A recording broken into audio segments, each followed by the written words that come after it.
hatiku cerah. Bismillahirrahmanirrahim. Allahumma sholli wa sallim ala sayyidina Muhammad wa ala ali sayyidina Muhammad fi kulli lamhatin wa nafasin bi adadi kulli ma'lumin walhamdulillahi rabbil alamin. Waalaikumsalam warahmatullahi wabarakatuh. Bagaimana kabarnya anak-anak? Alhamdulillah. Masih ada sampah nggak di sekitar kalian? Tidak ada. Tidak ada. Berarti bagus ya kan? Bersih semua ini berarti. Ya. Nah, sekarang salah satu mimpin doa. Siapa? Rizka mimpin doa. Bismillahirrahmanirrahim. Asyhadu an la ilaha illallah wa asyhadu anna Muhammadar Rasulullah. Raditu billahi rabba wa bil islami dina wa bil qur'ani imama wa bi Muhammadin nabiyyan wa rasulah wa bil ka'bati qiblah wa bil mu'minina wal mu'minati ikhwana ala dzalika nahya wa ala dzalika namut wa ala dzalika nub'ats insya'Allah minal aminin alladzina la khaufun 'alaihim wa la hum yahzanun. Allahumma sholli wa sallim ala sayyidina Muhammad wa ala ali sayyidina Muhammad fi kulli lamhatin wa nafasin bi adadi kulli ma'lumin Rabbi yassir kullal asir fa inna taysiral asir alaika yasir. Allahumma ya man la yahtaju ila bayani wa tafsir hajatuna ilaika kasir wa anta a'lamu bina wa basir. Rabbi yassir wa la tu'assir fatammim lana mi'ata bil khair wa ya khairan nasirin bi rahmatika ya arhamar rahimin. Alhamdulillahi rabbil alamin. Nah, sekarang baca Al-Quran yang sudah dihafal. Surat apa?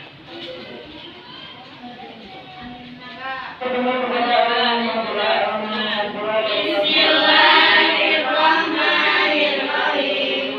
Amma yatasaalun anin naba'il azim alladzi hum fihi mukhtalifun kalla saya'lamun thumma kalla saya'lamun alam naj'alil arda mihada wal jibala autada wa khalaqnakum azwaja wa ja'alna nawmakum subata wa ja'alna al-laila libasa wa ja'alna an-nahara ma'asha wa banayna fawqakum sab'an shidada wa ja'alna sirajan wahaja wa anzalna minal mu'sirati ma'an sajjaja linukhrija bihi habban wa nabata wa jannatin alfafa inna yawmal fasli kana miqata yawma yunfakhu fis-suri fatatuna afwaja wa futihatis samaa fa kanat abwaba wa suyyiratil jibalu fa kanat saraba inna kanat mirsada lit-taghina ma'aba labisina fiha ahqaba la yadhuquna fiha bardan wa la sharaba illa hamiman wa ghassaqa jazaa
sudah dijemur apa belum? Sudah.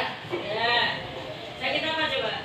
Demam. Demam. Nah, semua didoakan semoga lekas sembuh. Kelompok 2 masuk semua lengkap. Kelompok 3 Elsa. Elsa kemana? Sakit. Sudah dijemur apa belum? Sudah. Sakit apa? Gigi. Gigi. Biasanya apa obatnya Mbak kalau di ini? Ibuprofen. Ibuprofen? Ya. Akupunktur ya, bisa juga ya. Ibuprofen. Nah, tadi ini kan udah agak siang. Sudah pada sholat duha apa belum? Sudah. Berapa rakaat? 12. Berapa? 12. Ada yang paling banyak berapa rakaat? 12. Paling sedikit? 2. Yang ada 2 tuh ada enggak? Enggak ada. Nah, sekarang kita motivasi hari ini harus menjadi orang yang amanah. Apa artinya amanah? Percaya. Jadi karena kita menjadi orang-orang yang dapat dipercaya untuk apa namanya itu, untuk diri kita supaya kita bisa menjadi orang yang amanah serta jujur serta apa lagi? Kalau kata amanah itu kan berkaitan dengan orang lain ya. Menjadi orang yang dapat dipercaya, biar kita juga dipercaya oleh orang lain. Nah, sekarang kita akan ini mengingat-ingat pelajaran yang kemarin, minggu kemarin sudah kita sampaikan mengenai daulah apa kemarin? Daulah Utsmani. Nah, coba dilihat lagi buku LKS-nya mengenai daulah Utsmani supaya kita tidak lupa akan apa? Pembelajaran yang kemarin. Coba kelompok 1 apa salah satu sebutkan salah satu sultan daulah Utsmani. Kelompok 1 sultannya siapa? Sultan Muhammad Al-Fatih. Ya, terus apa lagi?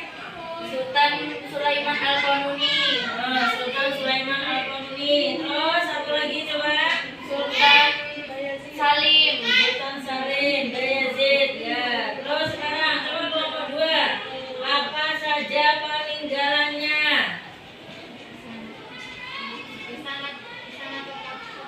Ya, Istana Topkapi. Terus apa lagi? Galata Tower. Terus apa lagi? Masjid Sulaiman. Terus yang terkenal apa? Masjid Masjid Sofia. Terus sekarang coba apa sih Galata Tower itu apa coba kelompok 3? Galata Tower adalah menara pengintai dengan tinggi sekitar 65 meter dan dikelilingi 16 meter. Ya. Menara yang berada di distrik Galata itu dibangun pada 1348. Berada di tepi laut dan berdiri di lantai atas menara ini, maka petugas istana akan bisa melihat setiap pergerakan kapal tamu atau musuh yang akan masuk ke laut menara. Menara ini terdiri atas 9 lantai. Selain menjadi tempat melihat suasana kota Istanbul, di lantai 9 ini juga berubah menjadi resto. Lantai lain dari menara ini juga difungsikan untuk kepentingan yang menunjang aktivitas wisata. Nah, kamu lihat ini namanya Menara. Ya, Menara Galata Tower. Sangat bagus. Makanya kan di mana-mana beliau menang. Nah, sekarang ini apa namanya? Masjid Hagia Sophia. Itu coba apa Masjid Hagia Sophia itu? Masjid yang bagaimana?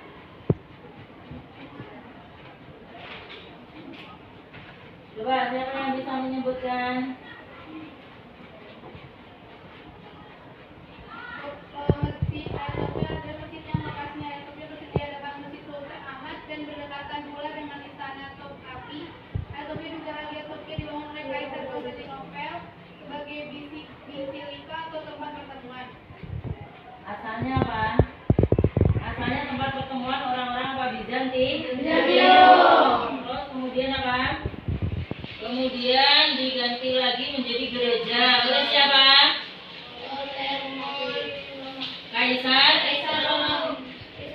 Theodosius. Nah, kemudian setelah jatuh di apa kepada orang Islam, akhirnya apa? Dijadikan masjid Hagia Sophia. Pembelajaran kita kali ini adalah peserta didik dapat mengevaluasi proses atau latar belakang Daulah Utsmani, Mughal, Safawi, dan perkembangan peradaban ilmu pengetahuan di 3 daulah ini sebagai inspirasi dalam menciptakan kehidupan yang harmonis, toleran, dan moderat dalam kehidupan berbangsa dan bernegara. Nah, tujuannya adalah mengevaluasi proses lahirnya Daulah Mughal sebagai inspirasi yang menumbuhkan sikap berani, berkomitmen dalam menjalankan amanah, mengidentifikasi perkembangan peradaban dan ilmu pengetahuan pada masa Daulah Mughal sebagai inspirasi dalam mengamalkan perilaku inovatif dan kreatif. Intinya itu kalian harus mempunyai jiwa pemberani, mempunyai hati yang amanah, terus mempunyai perilaku yang inovatif dan kreatif. Jadi kreatif dalam apa saja, jadi tidak jumut. Terus yang ketiga, kriteria ketercapaian tujuan pembelajaran. Peserta didik mampu mengevaluasi proses lahirnya Daulah Mughal sebagai inspirasi untuk menumbuhkan sikap berani komitmen dalam menjalankan amanah. Peserta didik mampu mengidentifikasi perkembangan peradaban dan ilmu pengetahuan pada Daulah Mughal sebagai inspirasi mengamalkan perilaku dinamis, inovatif, dan kreatif. Nah, sekarang masuk ke pertanyaan. Kalian tahu ini gambar apa? Coba dilihat. Taj Mahal. Pasti kalian sudah dengar. Bagaimana cerita Taj Mahal? Berada di mana? Iya. Sudah sering nggak mendekat negara India? Sudah. Itu ada Taj Mahal. Nah, ini yang biasanya sebagai 7 keajaiban dunia apa enggak? Iya. Sebagai salah satu 7 keajaiban dunia. Nah, yang ini namanya apa? Benteng merah. Nah, ini benteng merah. Terus yang ketiga ini namanya apa? Benteng Agra. Nah, ini kan memang orang-orang zaman dulu itu seperti itu. Apa namanya itu? Ada benteng-benteng untuk apa? Untuk perlindungan dari kekuatan musuh. Makanya mereka punya benteng-benteng besar. Nah, ini kalau ini adalah Taj Mahal. Ini makam apa masjid? Makam apa masjid? Makam. Makamnya siapa? Shahjahan. Ya, ini makam permaisurinya Shahjahan. Kalau kamu pernah membaca ceritanya itu nanti bagus sih ceritanya. Ceritanya juga Taj Mahal namanya ceritanya itu. Jadi kalau itu ceritanya memang siapa itu Shahjahan itu kalau nggak salah raja yang paling setia. Tidak pernah punya selir. Jadi dia itu kalau dikatakan kalau misalnya Raja Akbar itu selirnya banyak, kalau orang dulu itu istrinya 4, nanti selirnya bisa 100. Tapi kalau Shahjahan ini dia paling setia, dia bahkan dikasih selir aja nggak mau. Jadi kalau nggak salah ceritanya, makanya saking cintanya dengan namanya Mumtaz Mahal, Mumtaz namanya kan Taj Mahal. Itu akhirnya diberikan apa? Diberikan makam yang ketika istrinya wafat, kemudian ditaruh di situ. Kemudian siapa? Shahjahan juga dikubur di situ di sampingnya. Nah, sekarang ini kegiatan intinya kalian ini kan udah bikin kelompok. Nah, ini materi pokok kita kali ini kan ini apa namanya itu? Mempelajari mengenai daulah apa? Daulah Mughal di India. Kemarin ini Kak, apa namanya itu? Waktu MI atau SD sudah pernah mempelajari atau belum? Sekilas sudah ya. Nah, ini untuk kelompok pertama, kelompok 1. Ini untuk pelajaran berdiferensiasinya, kalian apa namanya itu? Menganalisis atau mengidentifikasi bagaimana proses lahirnya atau latar belakangnya Daulah Mughal. Untuk kelompok 2, nah ini bisa dilihat ini di LKS-nya. Itu apa saja kemajuannya ya. Nanti maju satu-satu. Untuk kelompok 3, Ini bagian PBL-nya. Ini bagian PBL-nya itu apa kaitan din ilahi dengan Pancasila. Nah itu dicoret ya, itu dengan Pancasila ya. Kaitan din ilahi dengan Pancasila. Nah sekarang coba kalian diskusikan dulu sama teman-temannya. Nah bisa bertanya. Kalian bisa bertanya.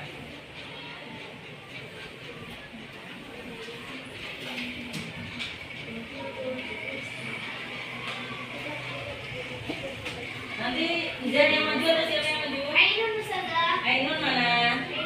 Ainun maju. Nanti kelompok ini siapa yang maju? Afifah mana? Afifah maju. Kelompok 3 siapa yang maju? Fatimah mana? Oke. Nah ini boleh ditanyakan apa yang coba ditanyakan?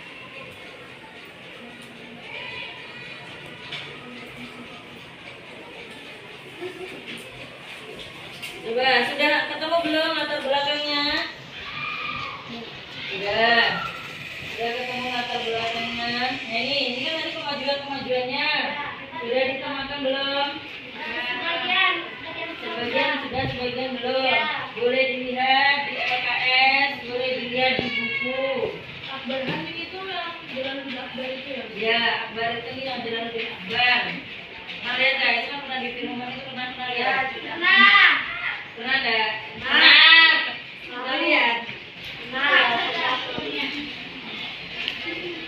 Ya itu jalan di Akbar itu loh, kalau yang Akbar makanya itu kan dikenal dengan din ilahi, makanya itu kan kaitannya dengan Pancasila itu apa? Din ilahi dengan Pancasila. Kalau kita ini ininya apa? Pancasila kan? Ideologi kita. Ideologinya Pancasila. Itu untuk membedakan apa perbedaan antara Pancasila dengan din ilahi. Yang pada waktu sebenarnya din ilahi itu kontroversi juga. Kontroversinya itu kenapa? Karena itu seolah-olah itu menyatukan antara orang-orang Islam dan orang-orang Hindu gitu loh. Nah ini itu juga menjadi apa namanya itu kontroversi antara orang-orang Islam. Banyak ulama-ulama Islam pada waktu itu yang menentangnya sebenarnya. Padahal maksudnya Akbar Khan itu tidak seperti itu gitu loh. Supaya tidak ada apa kesenjangan antara orang Hindu dan orang Islam. Tidak ada. Kalau sekarang dinilai sudah tidak ada. Kan itu berakhir ya di masanya Akbar Khan saja. Ketika setelahnya itu Jahangir kalau nggak salah, itu kan aslinya itu mereka semuanya penganut Sunni. Aslinya penganut Sunni semua. Apalagi nanti yang siapa itu yang anaknya Sajidan itu juga sangat Sunni sekali. Makanya kan tinggalannya negara Pakistan. Kan akhirnya terpecah kan? Gara-gara orang Sip itu terpecah, India sendiri, Pakistan sendiri, Bangladesh sendiri. Nah, karena itu kan orang Sip itu orang yang sangat ini loh. Jadi kayak sekali dalam agama, dia itu agamanya kuat gitu. Jadi itu nggak mau mencampur adukan gitu, nggak mau. Karena yang namanya termasuk Pakistan itu kan negara Islam yang kuat. Sudah ya? Sekarang bisa maju. Kelompok berapa dulu yang maju? Kelompok 1. Ayo kelompok 1 maju.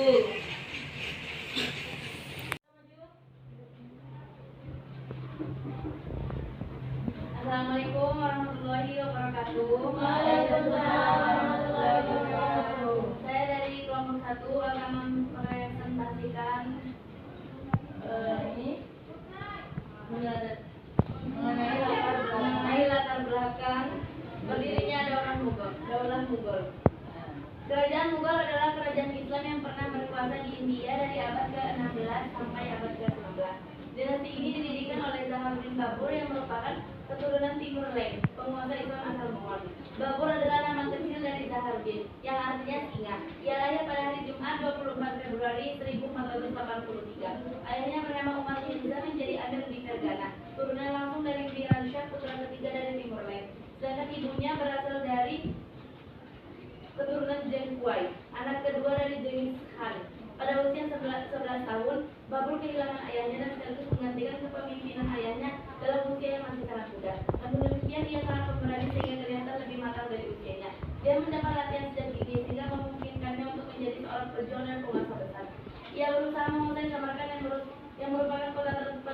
Asia Tengah pada saat itu. Pertama kali ia mengalami kekalahan untuk mewujudkan cita-citanya. Kemudian berkat bantuan Ismail I, Raja Safawi, sehingga pada tahun 1494 Babur berhasil menaklukkan kota Samarkand. Pada tahun 1504 menaklukkan Kabul, ibu kota Afghanistan. Dari Kabul, Babur melanjutkan ekspansi ke India yang pada saat itu dipimpin oleh Ibrahim Lodi. Sudah, boleh duduk. Nah, itu tadi mengenai siapa? Mengenai latar belakang Daulah Mughal. Apa? Kerajaan Islam yang pernah sebenarnya, tapi sebelum kerajaan Mughal ini sebenarnya bukan kerajaan yang pertama, tapi sudah ada kerajaan sebelumnya yang dipimpin oleh Ibrahim Lodi ini. Nah, Zainuddin Babur ini termasuk keturunan Genghis Khan. Pernah dengar nama Genghis Khan nggak? Masa nggak pernah mendengar nama Genghis Khan? Keturunan dari Genghis Khan, keturunan dari Mongol, kemudian masih keturunan juga Timur Leste. Jadi ada Genghis Khan, nanti Genghis Khan itu orang yang terkenal sangat kejam. Pernah nggak? Itu pernah juga, kalau kalian pernah, ini itu pernah ini yang menghancurkan tentara Tartar. Nah ini termasuk ini Timur Leste, ini buyutnya Zainuddin Babur. Ya ini juga termasuk terkenal kejam, tapi dia itu juga seorang Sunni juga. Ini kebanyakan kalau gini Sunni sih. Terus kemudian kelompok 2, sekarang maju kelompok 2 apa saja kemajuan di apa namanya itu di Daulah Mughal.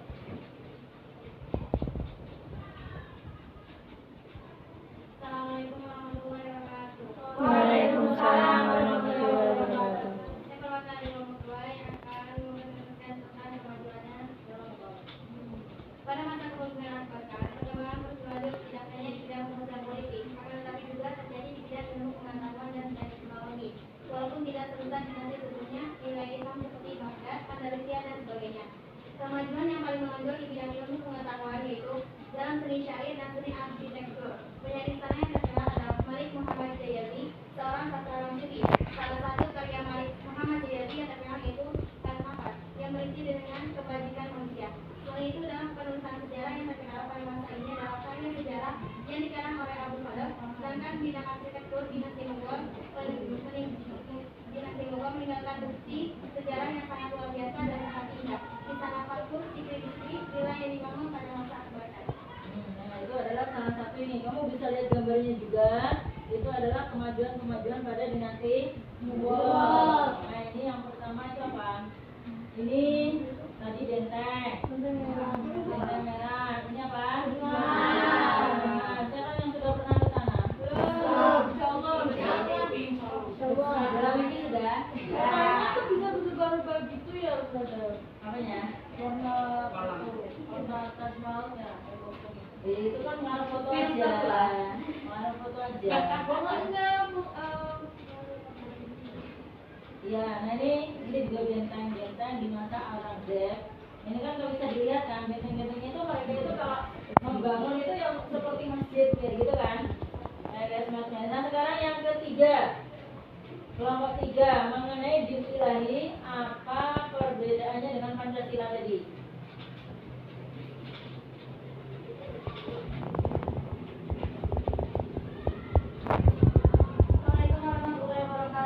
Waalaikumsalam warahmatullahi wabarakatuh. Saya perwakilan dari kelompok 3 akan membahas tentang kaitannya dinilai dengan Pancasila.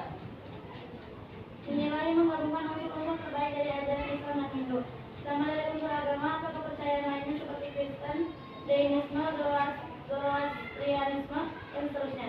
Masa Sudin Sokan melalui buku Dinilai, pemikiran kontroversial Sultan Akbar Agung pada tahun 1994 menganggap dinilai sama dengan konsep Pancasila sebagai way of life bagi bangsa Indonesia.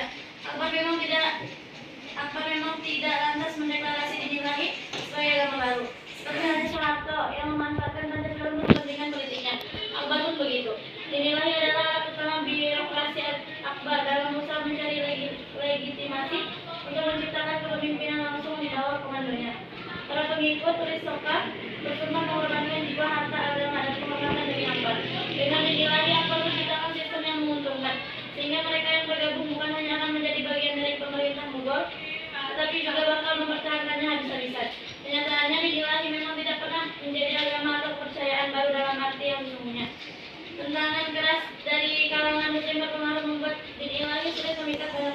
berminat, melainkan hanya para pejabat terdekat Akbar saja yang mana jumlahnya cuma belasan orang. Nah, itu tadi ya perbedaannya apa coba? Nah ini simbol-simbolnya ini makanya nih disimbolkan di sini. Nih, jadi itu simbol. Jadi maksudnya kan emang siapa ini Akbar Khan itu orang yang moderat, toleransinya sangat tinggi. Makanya kan dia menikahi siapa? Yudhara. Dan dia ini beragama apa? Hindu. Nah, apa sebenarnya politiknya apa di sini? Supaya orang-orang Hindu itu takluk kepada orang Islam. Sebenarnya itu namanya adalah pernikahan politik. Walaupun itu sebenarnya Akbar itu sudah mempunyai beberapa orang istri, kayak gitu. Nah ini kan menggabungkan kan, dilihat di sini ada ini logonya apa? Kristen, kemudian juga ada Hindu, terus kemudian ini kalau bintang ini Islam, ya. Terus juga ini bisa dilihat di sini logo-logonya mereka, logo-logo kehinduannya. Ini kan tulisan-tulisan Hindu kan. Nah, itu juga agama sinkretis. Ya, hampir sama lah kita dengan Indonesia, dengan apa namanya itu aliran-aliran yang sangat banyak di Indonesia. Seperti Indonesia sendiri banyak punya aliran apa saja? Muhammadiyah, NU, Katolik, LDIP, terus apa lagi? Salafi,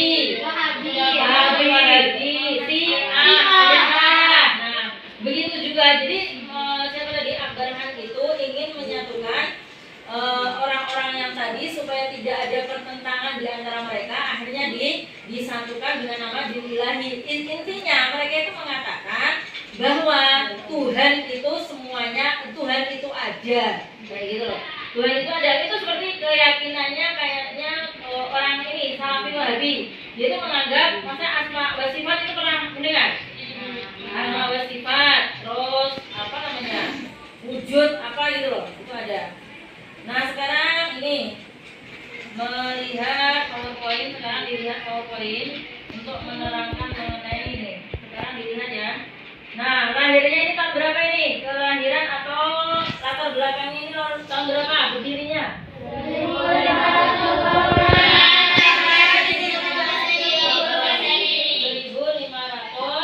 26 Masehi sampai 1500. Nah ini masa kekuasaannya siapa? Zainuddin Babur.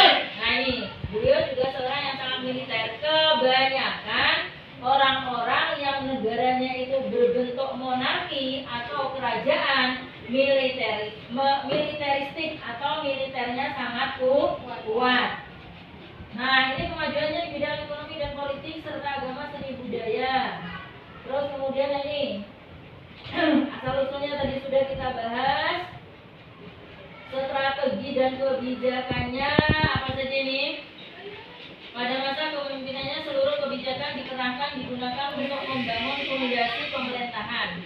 Pada awal kepemimpinannya Zainuddin Babur masih menghadapi ancaman pihak-pihak musuh, utamanya dari kalangan orang-orang Hindu, karena orang-orang Hindu pada waktu itu masih menjadi dominasi. Nah kita bisa lihat ini kemajuannya. Ini terus di sana ada yang dikasih di sana. Ini bisa dilihat ininya apa namanya itu. Ini metode pembelajarannya.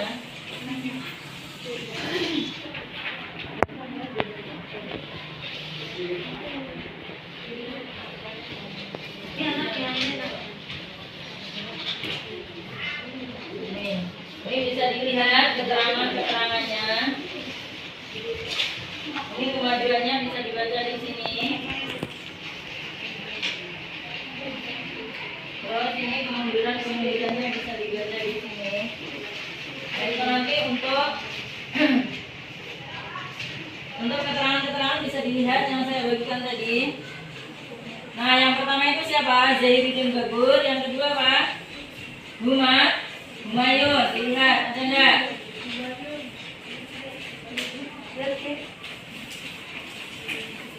Tapi kalau bisa dilihat juga di sini. Humayun. Humayun itu naik tahta tahun berapa? 1530 sampai 1556. Setelahnya Humayun siapa? Sultan Akbar.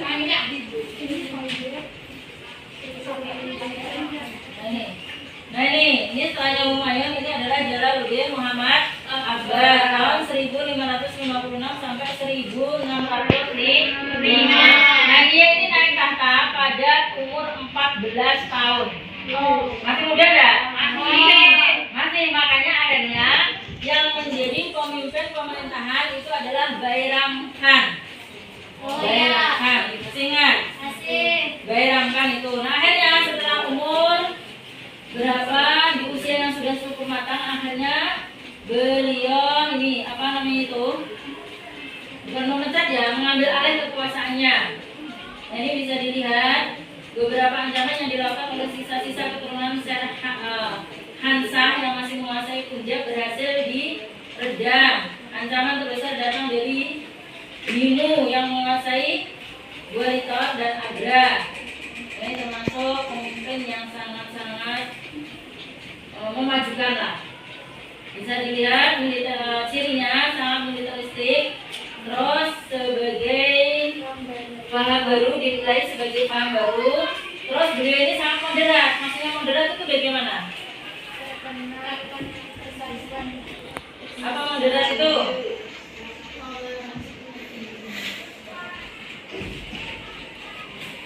Menjadi seorang pemersatu di antara beberapa agama. Nah ini kemudian setelahnya siapa? Jahangir. Siapa itu Jahangir? Putra beliau. Beliau menggantikan ayahnya menjadi pimpinan di Kerajaan Mughal setelah Raja Akbar meninggal. Dirinya dikenal sebagai seorang Sunni yang sangat taat.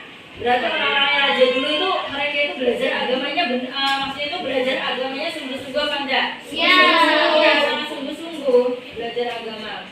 Tapi banyak menganggap bahwa selama pemerintahannya sangat dipengaruhi oleh istrinya. Hal tersebut berdampak pada sistem kepemimpinan. Makanya termasuk kenapa perempuan tidak boleh menjadi pemimpin. Kita bagikan ini nanti apa namanya itu mengerjakan LKPD-nya ya. Ini enggak ada sih. Nanti itu tapi udah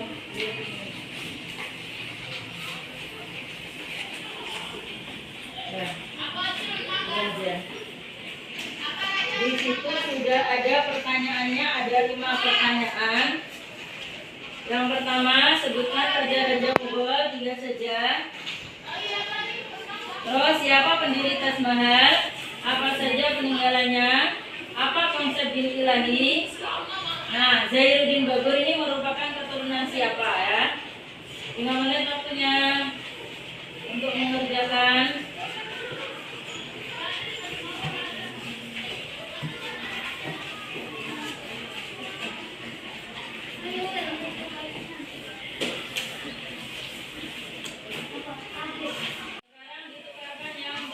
Nilai individu kalian. Nah sekarang nih nomor 1, sebutkan raja-raja Mughal 3 saja. Coba kelompok 1.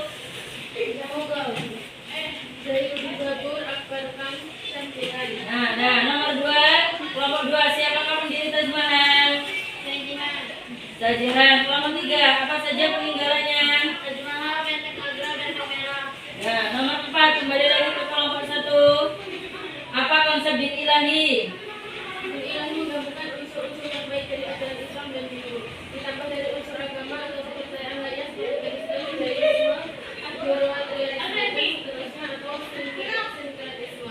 Ya, nomor 5 sekarang kelompok 2 Zainuddin Babur merupakan keturunan dari siapa? Nah, dan sudah selesai, ditukarkan kembali. Ada yang salah apa enggak? Apa benar semua? Benar semua. Nah, sekarang adalah kita kegiatan penutup yaitu kesimpulan.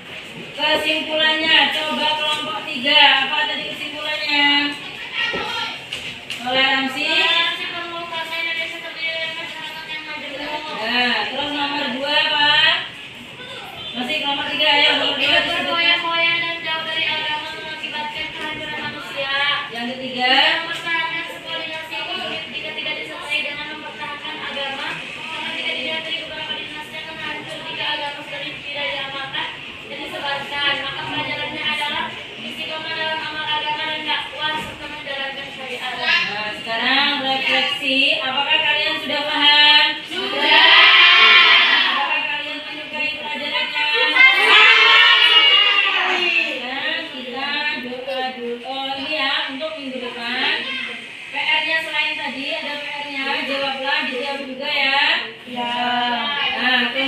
Kemudian kita mengucapkan doa dulu kita. Bismillahirrahmanirrahim. Allahumma inna nastaghfiruka ma 'allamtana faruddahu ilaina inda hidayina ilaika wa la tahzan ilaina ya arhamar rahimin. Kita ucapkan alhamdulillah. Assalamualaikum warahmatullahi wabarakatuh.